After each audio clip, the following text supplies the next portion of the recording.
नमस्कार दोस्तों, peak PCS के इस वीडियो में आप लोगों का स्वागत है। उम्मीद करते हैं सभी लोग बढ़िया होंगे। तो आज के वीडियो में हम लोग यूपी पीसीएस मेंस श्रृंखला में जीएस पेपर फर्स्ट का इंडियन सोसाइटी टॉपिक जो है डिस्कस करेंगे। इसमें हम लोग बात करेंगे महिलाओं की भूमिका एवं महिला संगठन,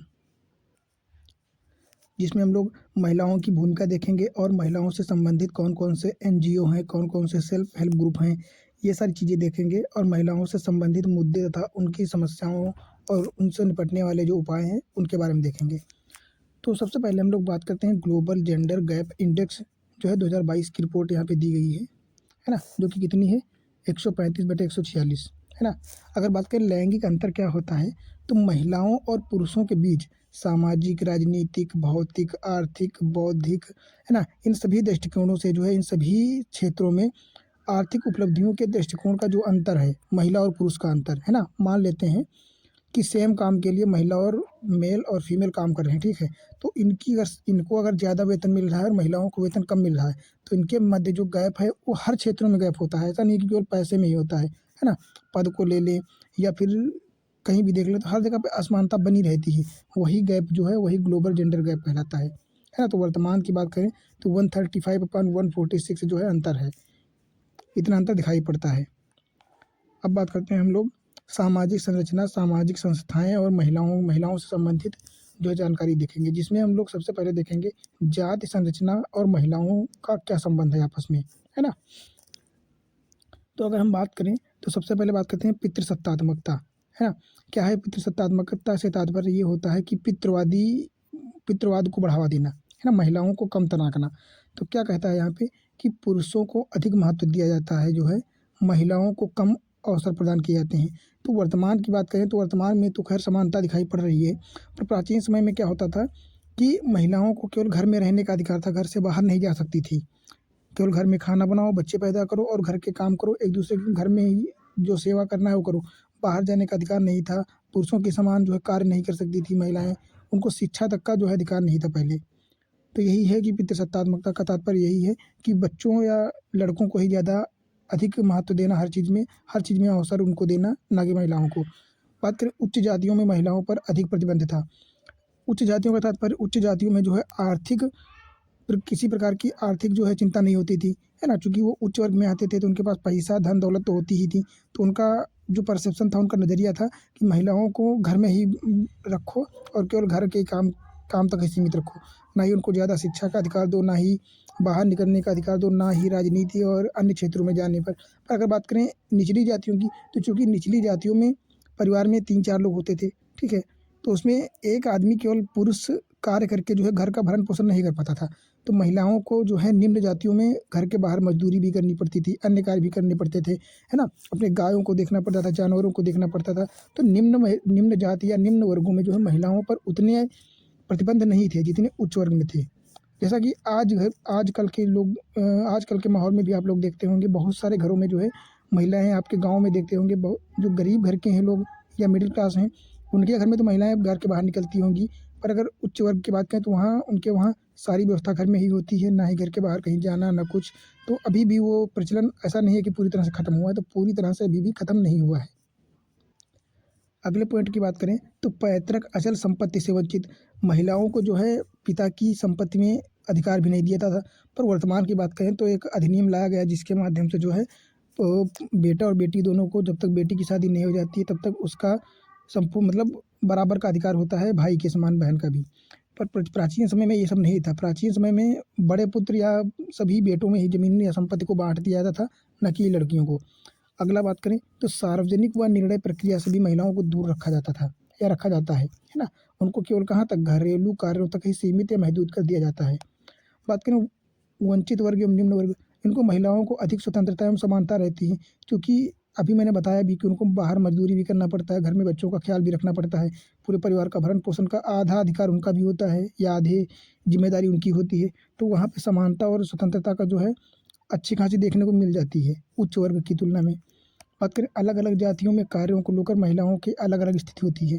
जाहिर सी बात है, अलग अलग जातियाँ होती हैं तो उनके कार्य अलग अलग होते हैं, उनके धर्म अलग अलग होते हैं, तो उनके कार्य करने की जो एक्टिविटीज़ होती हैं वो भी अलग अलग होती हैं, इसलिए उनके स्थितियाँ जो होती हैं अलग अलग होती हैं। कहीं कुछ जातियाँ होती हैं जैसे ब्राह्मण हो गए, तो वहाँ पे महिलाओं को अधिकार या मतलब शिक्षा का अधिकार तो ठीक ठाक होता है, पर अन्य क्षेत्रों में उतना अधिकार नहीं होता घर के बाहर निकलने में या अन्य कार्यों में लगने की। पर निम्न जातियों के लोगों के पास ये सारे अधिकार थोड़े बहुत होते हैं। फिर बात करें वर्ग संरचना एवं महिलाओं के कार्य, है ना। वर्ग संरचना से महिलाओं पर क्या प्रभाव प्रभाव पड़ता है। तो बात करें उच्च वर्ग की महिलाएं, उच्च वर्ग की महिलाएं जो होती हैं वो अधिकतर घरेलू कार्यों तक सीमित रहती हैं, पर मध्यम व निम्न वर्ग के घरों से बाहर जाकर कार्य करती हैं, है ना, तो उनके पास अधिकार ज़्यादा होते हैं। बात करें ग्रामीण और शहरी क्षेत्रों की, तो ग्रामीण क्षेत्र की बात करें तो वहाँ पर जाति, ग्रामीण क्षेत्र में जाति आधारित वर्ग बटे होते हैं, है ना। जैसे एक गांव में बहुत सारी जातियां रहती हैं और उनके कार्य अलग अलग होते हैं। एक जाति दूसरे जातियों से थोड़ी सी परहेज रखते हैं, खाना पीना हो या रंग भेद हर चीज़ में। और बात करें कार्यों में वर्ग आधारित विभेद भी रहता है। उच्च वर्ग के कार्य अलग अलग होते हैं, है ना, उनके वहाँ का माहौल अलग रहता है, निम्न वर्ग में अलग रहता है। बात करें तो जॉब की विविधता ग्रामीण क्षेत्र में कम होती है, क्योंकि ग्रामीण क्षेत्रों में शिक्षा, जागरूकता और जॉब के लिए व्यवस्थाएँ उतनी ज़्यादा नहीं हो पाती हैं, तो वहाँ पे क्या है, विविधता कम होती है। बात करें श्रम भागीदारी में महिलाओं की वृद्धि, ग्रामीण क्षेत्रों में कृषि को ले लें या पशुपालन ले लें, इन क्षेत्रों में महिलाओं की भूमिका पुरुषों से भी ज़्यादा होती है। तो यहाँ पे जो श्रम भागीदारी में महिलाओं की वृद्धि ज़्यादा देखी जाती है शहरों की अपेक्षा। फिर बात करें परिवार की दोहरी जिम्मेदारी, क्योंकि उनको खेत की भी देखभाल करनी होती है, खेती करनी होती है, पशुओं का चारा पानी भी देखना होता है, साथ में परिवार में खाना बनाकर बड़े बुजुर्गों एवं बच्चों की भी देखभाल करनी होती है। तो इनकी क्या है, इनकी दोहरी जिम्मेदारी हो जाती है। अगर बात करें अब शहरी क्षेत्र की महिलाओं की, तो शहरी क्षेत्र में जो महिलाएं होती हैं वो कार्यों में अधिक स्वतंत्रता बनाए रखती हैं, चूँकि वो जागरूक हो चुकी हैं, उनको अपने अधिकारों की जानकारी है, उन पर किसी प्रकार का प्रतिबंध नहीं लगाया जा सकता है, तो उनमें स्वतंत्रता होती है।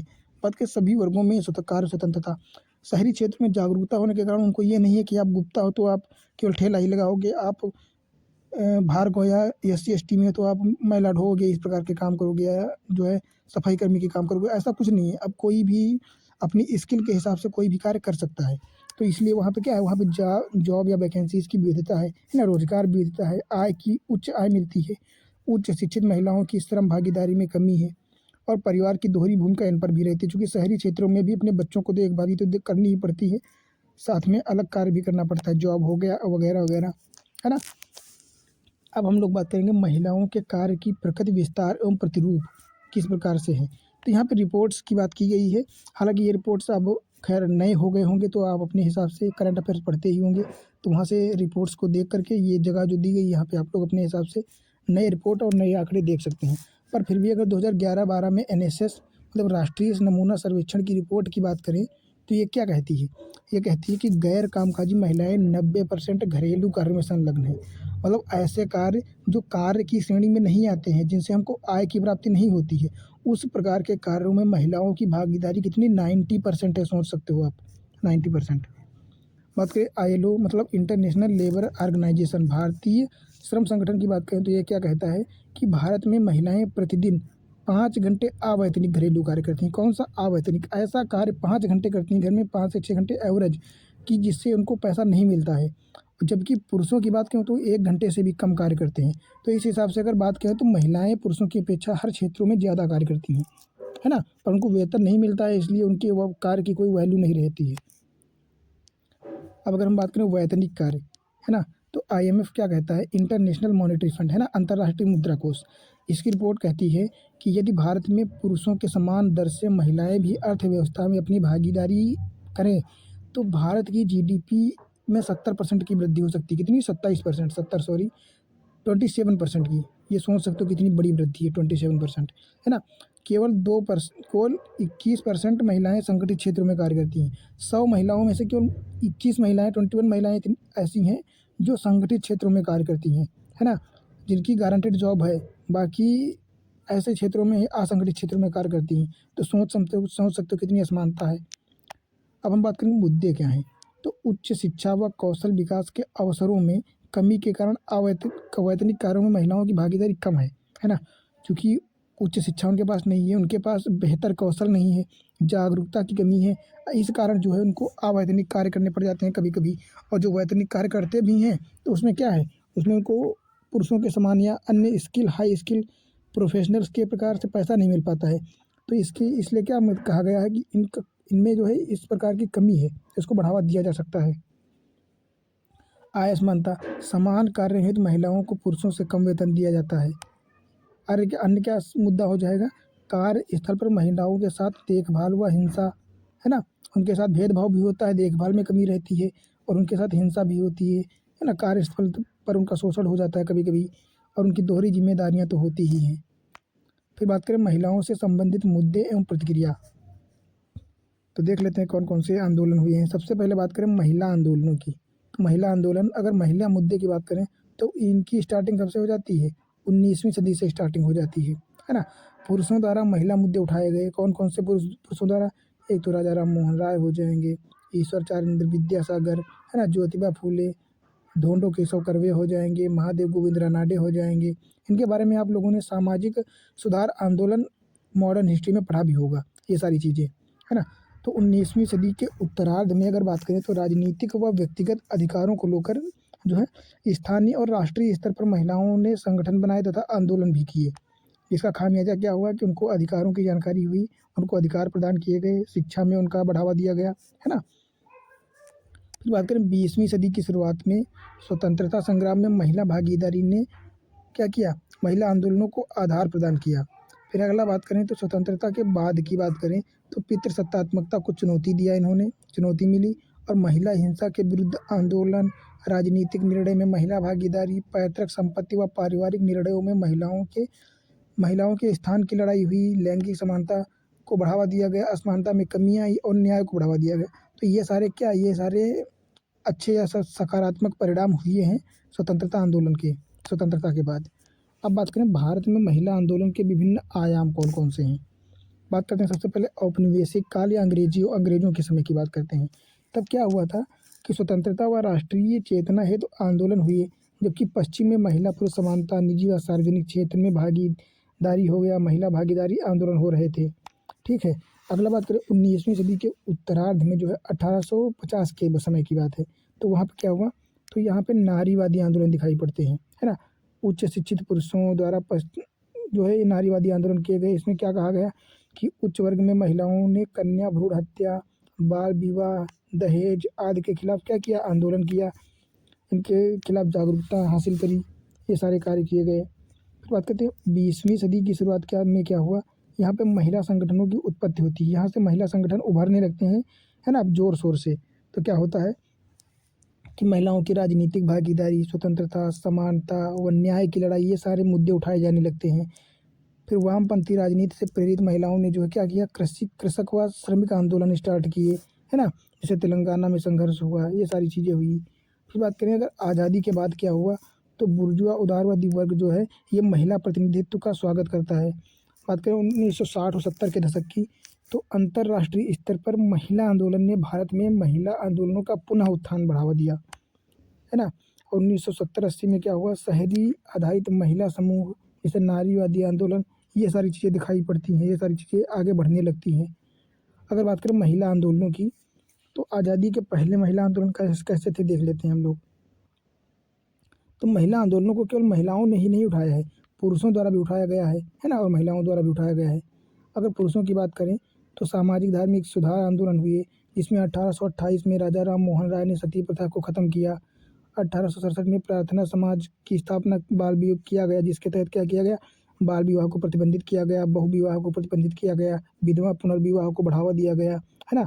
विधवाओं की शिक्षा को बढ़ावा देने के लिए बहुत सारे कॉलेज खोले गए, आर्य समाज की स्थापना हुई, जिससे महिला शिक्षा को बढ़ावा दिया गया। तो ये सारे एक पॉजिटिव वे में हम लोग देख सकते हैं। अगला बात करें महिलाओं की तरफ, तो सावित्रीबाई फुले ने महिला शिक्षा को बढ़ावा दिया। स्वर्ण कुमारी देवी ने महिला सशक्तिकरण के लिए अनेक उपाय किए। 1882 में रमाबाई सरस्वती ने जो है महिलाओं के लिए आर्य समाज की स्थापना करी। 1905 में भारतीय महिला परिषद की स्थापना हुई और 1917 की बात करें तो महिला श्रमिक आंदोलन बनाए गए, जिसमें अनुसुईया साराभाई ने बहुत सारे प्रयास करे। तो इस प्रकार जो है इन चीज़ों को बढ़ावा दिया गया। अगला बात करें आज़ादी के बाद कौन कौन से प्रयास किए गए, तो आज़ादी के बाद के प्रयासों में देखें तो महिलाओं हेतु संवैधानिक प्रावधान किए गए, संविधान में अनेक अनुच्छेद जोड़े गए। कौन कौन से? आर्टिकल 14 हो गया, 15, 16, 17, 19, 21, है ना, 21 गरिमामय जीवन हो जाए, 19 स्वतंत्रता को ले लें या 14 से 18 तक स्वतंत्रता समानता को ले लें। तो ये सारे अधिकार जो है संविधान में महिलाओं के लिए शामिल कर दिए गए, ताकि उनको किसी प्रकार के दंश ना झेलना पड़े, शोषण ना किया जा सके। अन्य की बात करें तो 1950 के दशक में हिंदू महिलाओं को लेकर अधिकार दिया गया, है ना। अन्य क्या हुआ, नियोजित विकास हुआ, महिला मुद्दे जैसे शिक्षा हो गया, स्वास्थ्य हो गया, इनको बढ़ावा दिया गया, इन पर बातें चलने लगी। बात करें पंचायती राज में महिला आरक्षण का प्रावधान किया गया, है ना। 1973वें एवं 74वें संविधान संशोधन 1992 में जो है क्या पंचायती राज और नगर पालिका को बढ़ावा दिया गया, जिसमें क्या एक अनिवार्य प्रावधान कर दिया गया कि 1/3 अनुसूचित एससी और एसटी, इनके साथ इसी में से 1/3 महिलाओं के लिए आरक्षण कर दिया गया, ठीक है। और बात करें अन्य राज्य से राजस्थान मध्य प्रदेश, यहाँ पे तो एससी एसटी के लिए क्या किया गया है, 50% आरक्षण कर दिया गया है, 1/2। तो क्या है, ये सब महिलाओं के लिए प्रावधान किए गए हैं। अगला बात करें तो 1970 में क्या किया गया है, इसके बाद महिला मुद्दों को लेकर आधुनिक आंदोलन होने लगे, दहेज विरोधी आंदोलन होने लगे, नारीवादी आंदोलन होने लगे। और वर्तमान की बात करें तो वर्तमान में दत्तक संपत्ति में भी पुत्री को भी पुत्र के समान संपत्ति का अधिकार होगा। तो ये सारे क्या है, ये सब महिलाओं को सशक्तिकरण करने वाले प्रावधान हो जाते हैं। अब अन्य की बात करें अगर, तो देख लेते हैं अन्य क्या हो जाएगा। स्वनियोजित महिला संगठन जाने लगे, जैसे सेवा हो गया, है ना, महिलाओं के हेतु कार्य करने के लिए। इसी प्रकार शिक्षा की बात करें तो शिक्षा में एक प्रथम आंदोलन चलता है ना। प्रथम एक एनजीओ है जो बहुत सारे प्रयास शिक्षा को बढ़ावा देने के लिए कर रहा है। वन उन्मूलन एवं पर्यावरण पारिस्थितिकी आंदोलन की बात करें तो चिपको आंदोलन हो जाएगा, अप्पिको आंदोलन हो जाएगा, है ना, ये सारे हो जाएंगे। और नर्मदा बचाओ आंदोलन हो जाएगा। ये सारे क्या हैं, ये सब वन उन्मूलन से संबंधित हैं। बात करें चिपको आंदोलन, तो चिपको आंदोलन में क्या किया गया था, इसमें सरकार के विरोध में जो है महिलाओं ने पेड़ों से चिपक गई थी और कहा था इन्होंने कि अगर पेड़ों को काटोगे तो पेड़ों के साथ मुझे भी काट देना। तो फिर क्या हुआ था, इसके कारण वृक्षों को बढ़ावा दिया इन्होंने, बचाया। बात करें महिलाओं की वर्तमान स्थिति क्या है, तो घरेलू हिंसा से बचने के लिए घरेलू हिंसा अधिनियम 2005 लाया गया, आपराधिक कानून संशोधन अधिनियम 2003 लाया गया, है ना। ही बेटों के समान बेटियों को उत्तराधिकार देने के लिए हिंदू उत्तराधिकार अधिनियम 1956 लाया गया, विशेष विवाह अधिनियम 1954 लाया गया। फिर क्या किया गया, राष्ट्रीय जो है महिला आयोग की स्थापना 1991 में करी गई। तो ये सारे प्रावधान किए गए हैं। फिर बात करें महिला सशक्तिकरण कार्यक्रमों व सुधार हेतु सरकार ने कौन कौन से जो है नई पहलें उठाई हैं। तो कार्यस्थल पर महिलाओं के साथ होने वाले शोषण से सुरक्षा प्रदान करने के लिए क्या किया गया है, महिलाओं का कार्यस्थल पर लैंगिक उत्पीड़न निवारण प्रतिषेध व प्रतितोष अधिनियम 2013 लाया गया, है ना। महिलाओं के साथ जो कार्यस्थल पर शोषण या इस प्रकार की हिंसाएं देखने को मिलती हैं, उससे उनको सुरक्षा प्रदान करने के लिए ये अधिनियम लाया गया है 2013 में। फिर बात करें महिला उद्यमिता, जैसे महिलाओं को उद्यमिता बनाने के लिए, इंडस्ट्रियल क्षेत्र में लाने के लिए, उनको आर्थिक सशक्तिकरण करने के लिए क्या किया गया, मुद्रा बैंक बनाई गई, स्टैंड अप इंडिया योजना चलाई गई, महिला ई हाट बनाए गए, है ना। अगला बात करें तो प्रधानमंत्री रोजगार सृजन कार्यक्रम बनाया गया, इसके तहत महिलाओं के लिए रोजगार प्रदान किए जाएंगे। अगला बात करें नई रोशनी योजना, अल्पसंख्यक महिलाओं का आर्थिक सशक्तिकरण करने के लिए पर्टिकुलर जाति हिसाब से या जो है अल्पसंख्यकों के लिए बनाई गई योजना है। बात करें प्रधानमंत्री उज्ज्वला योजना, है ना, महिलाओं के नाम पर एक गैस सिलेंडर दिया जाएगा, साथ में सब्सिडी भी दी जाएगी। फिर सुकन्या समृद्धि योजना हो जाएगा। बात करें महिला सुरक्षा, निर्भया फंड, सी बॉक्स, है ना, ये सारी प्रावधान ऑनलाइन, सी बॉक्स जो है ऑनलाइन शिकायत के लिए बनाया गया बॉक्स है। तो इस प्रकार इतनी सारी योजनाएं महिलाओं को बढ़ावा, महिलाओं की शिक्षा अधिकार और महिलाओं की जागरूकता और महिलाओं को समानता प्रदान करने के लिए जो है प्रयास किए जा रहे हैं। तो इस प्रकार जो है ये सारे प्रयास किए जा रहे हैं, जिसमें हम लोगों ने क्या क्या देख लिया है। तो इस प्रकार से ये टॉपिक कंप्लीट हो जाता है। ये एक पर्टिकुलर टॉपिक है ना, जिसमें महिलाओं की भूमिका हम लोगों ने देखी, महिलाओं से संबंधित जो है संगठन देखें, महिलाओं के लिए होने वाली क्या आंदोलन देखे, उनके लिए मुद्दे देखे, मुद्दों को निपटाने के लिए प्रयास सरकार ने कौन कौन से प्रयास किए हैं। तो ये सारी चीज़ें हम लोगों ने जो है देख ली है इसमें। बाकी आप लोगों से उम्मीद करते हैं वीडियो आप लोगों को ये अच्छी लगी होगी। वीडियो अच्छी लगे तो लाइक कीजिए, सब्सक्राइब कीजिए चैनल को और लोगों के साथ शेयर कीजिए, है ना। पर आप लोग कमेंट जरूर कीजिए, अपना फीडबैक दीजिए कि इसमें क्या और सुधार किया जा सकता है, ताकि मैं उसको सही कर सकूँ और आगे की वीडियोस में उस प्रकार की गलतियों को जो है सुधारा जा सके। तो बस यही कहना है। बाकी मिलते हैं अगली वीडियो में अगले टॉपिक के साथ, और जल्दी ही इस सीरीज़ को ख़त्म कर देंगे। शायद इसके बाद एक वीडियो और होगी और उसमें हम लोग ये पूरा इंडियन सोसाइटी सब्जेक्ट ख़त्म हो जाएगा। और आप लोगों से एक रिक्वेस्ट ये भी है कि आप लोग इसके नोट्स ज़रूर बना लें, शॉर्ट नोट्स। ये जो मैंने पढ़ाया है बताया है यहाँ से, यहीं से आप चाहे कॉपी करके जो है बना लीजिए नोट्स, और बस उनको ही 2 से 3 बार पढ़ लीजिएगा आराम से। और मोटी किताब पढ़ने की आवश्यकता नहीं पड़ेगी, ज़्यादा पीएचडी करने की आवश्यकता नहीं पड़ेगी। और क्वेश्चन तो आप लोगों को दिखाया है कि कितने सारे आते हैं यहाँ से, है ना? तो इसको आप छोड़ तो सकते भी नहीं हो। बाकी मिलते हैं फिर अगली वीडियो में।